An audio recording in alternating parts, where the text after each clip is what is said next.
Okay, moving to something very thrilling, something very competitive. We are talking about the world of cheerleading. There's a new movie called Backspot starring Devery Jacobs. Let's hear a bit of that trailer. If you want to survive in this world, you can't show pain or fear. This world is not kind to weak people. Dip one. Let's go again. See how easy she's making that look? You're making it look hard. Cheer was only invented to keep women out of real sports. Real sports? We're athletes. It's not about what we look like, it's about what we do. I love the music of cheerleading. Like, it's just so, it'll really pump you up on a Friday. So Backspot takes place at a private gym where teen girls are preparing for a championship. Marek, what was really exciting for you about this movie, about this world that we enter into? Well, it's a world that I didn't know much about, except for I watched that documentary a few years ago, like during COVID. It was about cheerleading. Cheer. So I guess I know a little bit. Cheer. Thank you. Appreciate it. But so the movie comes across, and I'm right away. I'm scanning for Indigenous content. I'm like, okay, so what are we gonna look for? And I'm looking for, like, I don't know, a blanket on the wall, and all these things. But you know what? It turned out it was like, it wasn't there. It was so subtle. It was like Easter eggs in some of the scenes. Like a slight head nod. Even in the clip that you just played, she said, okay, Skoden again, or Skoden. I think she said Skoden. But just little Easter eggs like that I really loved in it. And it was not being force fed about it being an Indigenous work. And then what it really got to me was how diverse the casting was. It was so diverse that it gave the depth to, like, the writing and the characters and the story. And then by the second scene or the third scene, I wasn't looking for the Indigenous content anymore. I was right in. I was cheering along. I really loved it. I love that. And I should mention the star, Devery Jacobs, is Mohawk, also on Reservation Dogs. Angela, what did you think of the film? Yeah, I love that, Marek, because I feel like I did see a blanket on the window. I feel like I saw that, and I was like, where are we? I mean, I adore Devery Jacobs, and I wanted this to be so good, and I wanted to appreciate this so much. I think the acting was bar none from Devery. Also her partner, her romantic partner and a cheer partner in the film.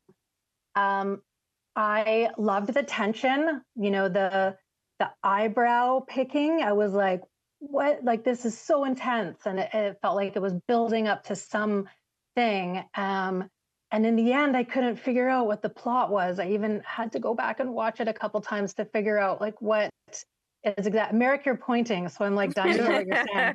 Well, I was thinking about the eyebrow comment I thought was really interesting, because right away you notice how thin they are at the beginning. And like the arc of the eyebrow became like the arc of the story. So for me, it was like, oh yeah, you're welcome. Put that in your back pocket. So she pulls her eyebrows out of anxiety, right? It's like a tick.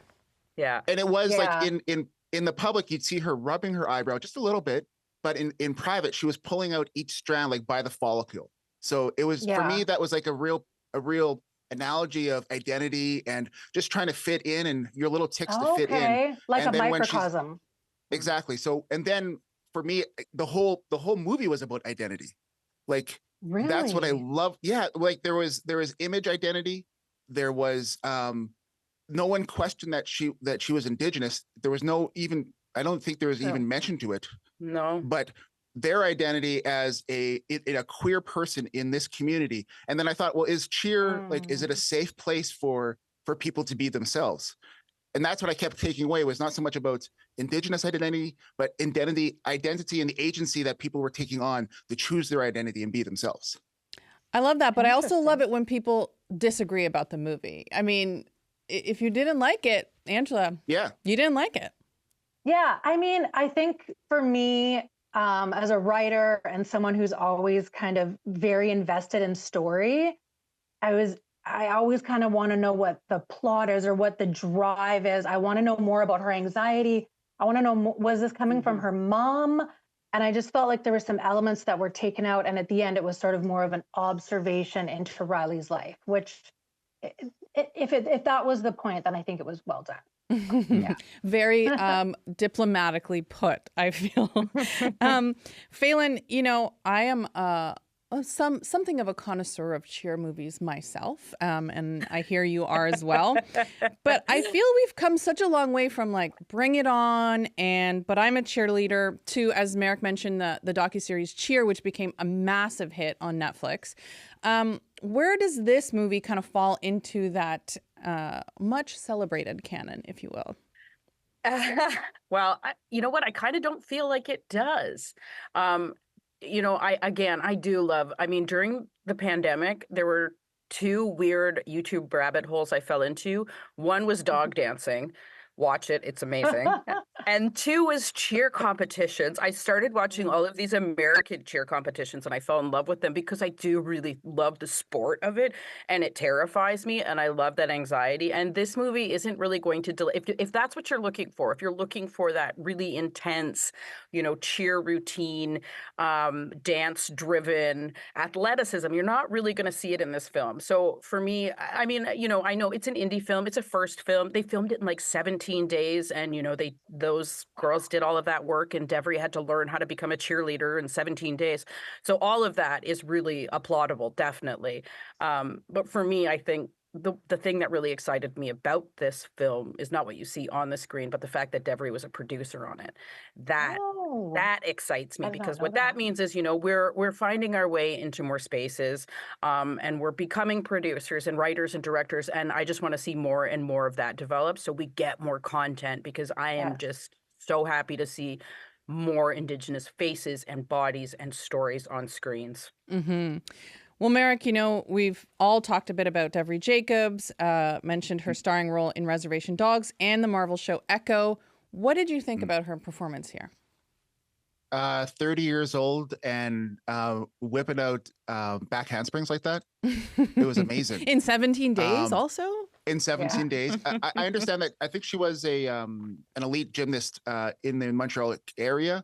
But just to even go back and have the ability to do that and be that vulnerable. I mean, that is like people are watching like, wow, is that her?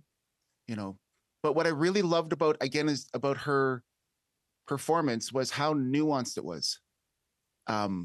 Like there's a part when she's inebriated and you could tell she was trying to pass off of being non-inebriated. I'm not an actor, but I was questioning myself going, I think she's drunk or I think she's high or because the acting was so nuanced for me and I loved it. And that's what it reminded me of her work in Reservation Dogs. Same thing, so nuanced. Even the writing, there's a common thread there when the Indigenous content isn't spoon-fed to you. For me, it gets a lot better. Like in Reservation Dogs, they gave the Native American trope with a knife band. But for me, her work was following that nuance that really made a very depth, like a lot of story and a lot of performance to her work. Well, Falen, before we move on to some recommendations, I'm wondering, you know, there's also a new Dallas Cheerleaders Cowboy series on Netflix. What is it about cheer that we seem to be kind of obsessed with right now? Wait, there's a new one? There's a new one. Amazing. Weekend planned. I know how I'm celebrating Indigenous Day. Yeah, I mean, gosh, I don't know. I think it like at first you might think it's just like looking at, you know, young, fit people, because it's not just women doing this stuff, right? Men cheer now as well, like doing these, you know, amazing stunts, and it like looks very polished, and it's choreography, and it's flashy, and it's loud, and the music, like we hear in the trailer, you know, it all grabs you. But I think, you know, when you do, and I do think like Backspot, this film really does when you start watching those things, it draws you in, you start to wonder about these people, right? And just what the work is. And so when you see things in like the Netflix documentary Cheer, where you really peek behind the curtain of how ugly, how intense, how competitive this sport actually is, and you sort of put those two worlds together and you get sort of a full view of what it is. It really is kind of an astounding thing that these people do. It is astounding. I certainly could not and will not be trying any of that stuff.